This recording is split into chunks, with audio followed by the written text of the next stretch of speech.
one use case we completed, that is known as how to use dictionary as a data frame. How to use dictionary as a input for data frame. That is what the one use case. Second use case is, nowadays APIs are very famous. APIs are very famous. So if you go and try to observe API exports or imports anywhere, then the outcome will be always looks like a collection of dictionaries. Collection of dictionaries. In my company, we are using one of the portal which is known as Qualtrics. What is Qualtrics is? Qualtrics is a we are using as a NPS system. NPS means Net Promoter Score system.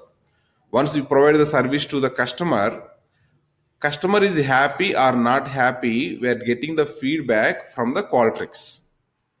That is survey. That is what? Survey we are getting it. The survey information is available in the Qualtrics. Now, end of the day, let's say thousands of customers provided their information. I want to do analysis on top of it or not. To do the analysis, I might be writing here some kind of Python code to extract the data. This piece of code, whatever available, that is what I am naming it as API. API means nothing but what? It is a piece of code. How to create that piece of code also we are going to learn later point of time. Now, what is my concentration is here? What is the output of this API?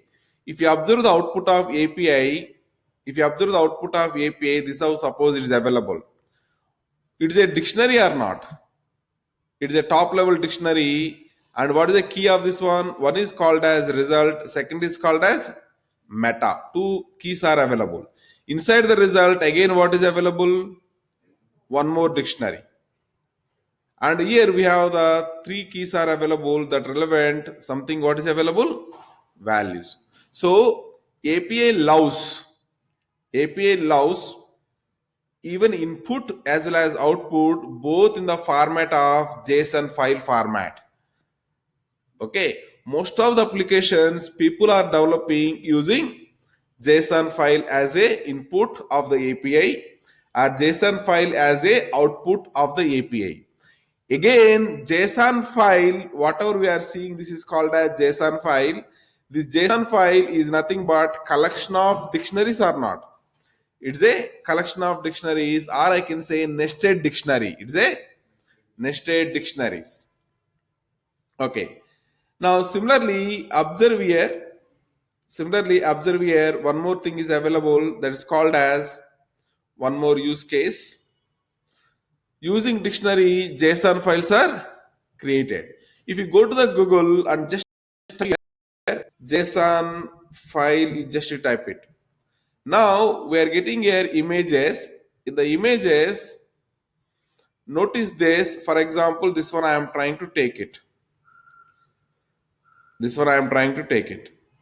Here, what we are trying to see it, I have here users is a one top level dictionary.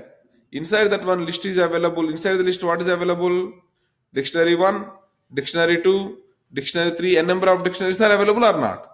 So whatever data we have over there, it is a first point is a dictionary. The dictionary has keys are what? One is users, second is data title, third is what? Shift version. Then inside this users, what is available? List. Inside the list, what is available? Three dictionaries are available. So whatever data in the JSON file is available, we are able to clearly understand that one, right? You're able to understand or not? We're able to clearly understand that one. That means what I am trying to say is dictionary we are using to create what? JSON files. Third one, NoSQL database are using JSON files. We have three generation of database I can say. One is SQL databases like Oracle, SQL Server, MySQL, Teradata. These all are SQL databases.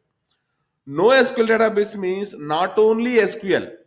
If I want to speak with Oracle means only I have to speak with SQL language. But if I want to speak with the NoSQL means I can speak with Java, I can speak with Python, I can speak with SQL also. Whatever I want language, I can use it. That is a NoSQL databases. NoSQL databases examples are, one is MongoDB, second is HBase, n number of databases are available in that category also. If you go and try to see that MongoDB internally, the data is available in the JSON file format, key and value format. Key and value format. For example, already I have in my mission, Mongo database is already installed. That is the reason I can show that one record, I can show it. So that you know how the data is available inside this. How the data will be available inside this.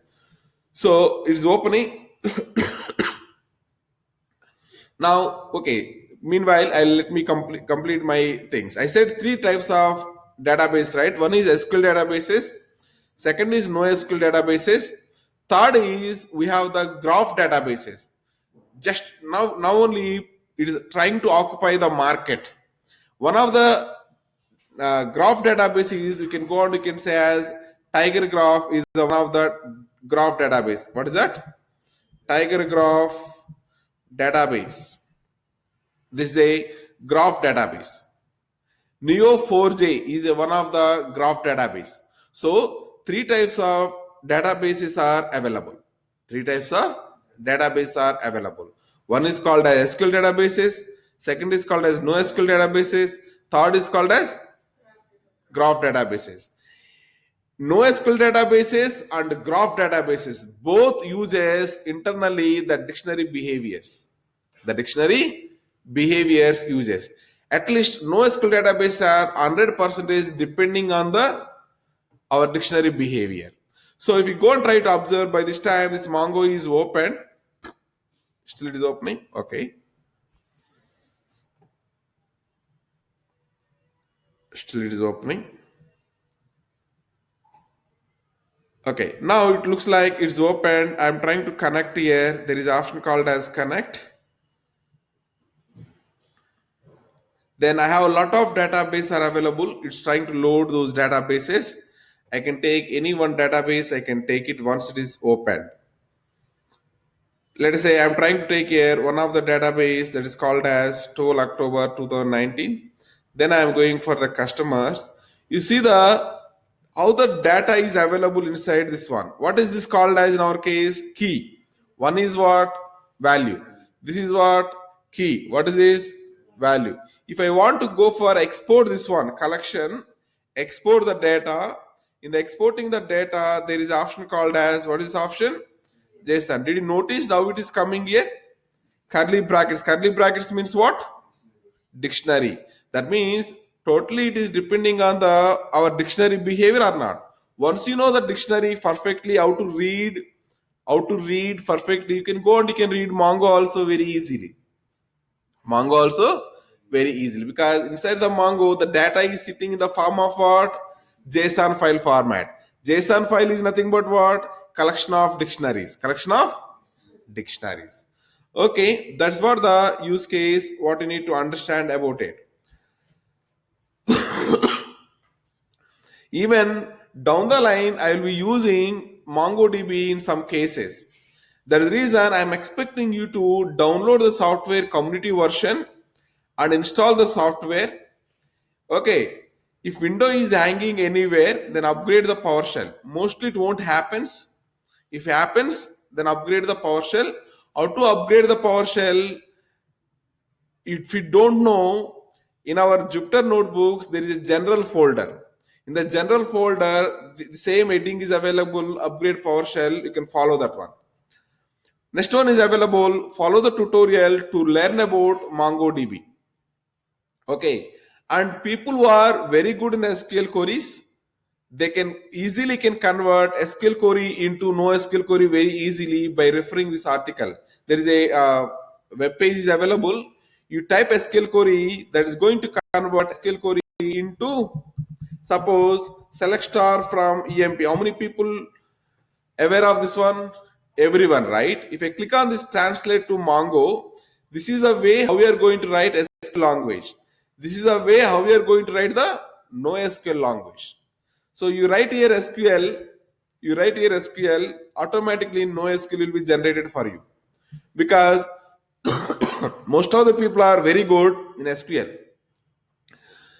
For them, this tool will be very helpful. You can write your own SQL that will be translated into NoSQL for you. A couple of times using this one, you'll directly type NoSQL, no doubt in that. Okay, but initial beginner's purpose, this tool can be helping you out. Okay, please have a look on this. And with this, we completed total dictionary. What are the things we completed in dictionary? Let me summarize it.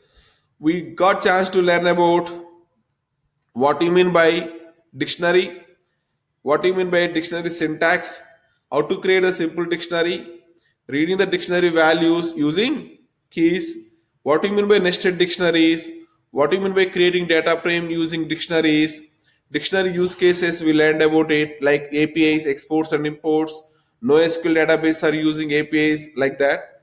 Then homework is install the MongoDB. You must install the MongoDB. Please try this one.